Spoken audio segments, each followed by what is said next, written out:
We are talking about credit cards. Economists and personal finance gurus are split. They either love them or they hate them, but most agree that carrying a balance on a high interest card is not the best way to become wealthy. And now a new Lending Tree report shows half of credit card holders are using their debit cards more. So here to talk more about these findings, we have Lending Tree's credit card expert, Matt Schultz. Thanks for your time, Matt. Let's get right into it. Why are more people using their debit cards? And is this a shift from previous years? Well, we've always known that people like their debit cards, despite all the positive things that credit cards can do if they're used wisely. And really what it comes down to is that people have so much debt already now between student loans and mortgages and other things. And for a lot of folks, it's just the last thing they want is the lure of more debt. And that's one of the things that comes with a credit card, potentially, if it's not used well. So they prefer to just use debit cards instead. All right. So perhaps getting you into a little trouble here. The report also shows that women are more likely to carry a balance than men. Why is that?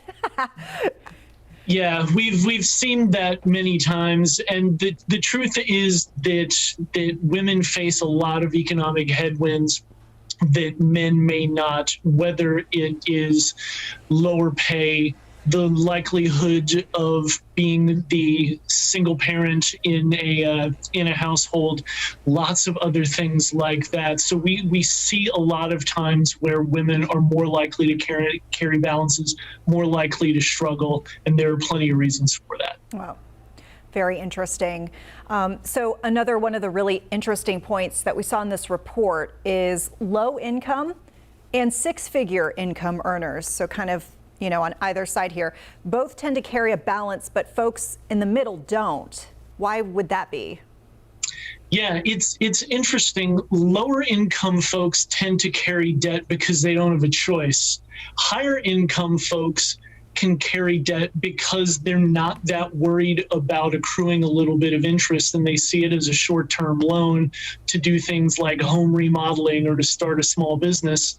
And those of us in the middle can kind of go either way and are really doing the best they can to not carry a balance. And that's really the best thing you can do, because the job number one for anyone with a credit card is to pay that balance as soon as you possibly can. That is really interesting, too, to hear kind of the tale of two lifestyles or life circumstances, you might say. Are there any insights that you're gathering based on maybe regrets that people might have in opening a credit card? Any reasons why people are like, I wish I didn't do that?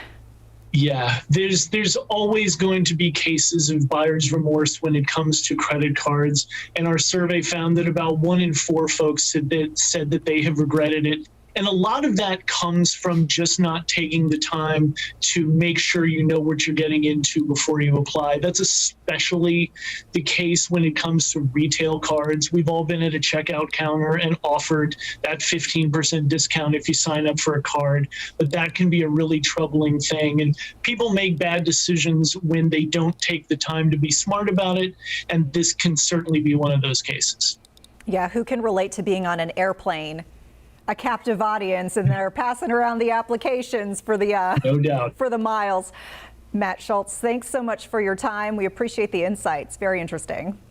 Thank you.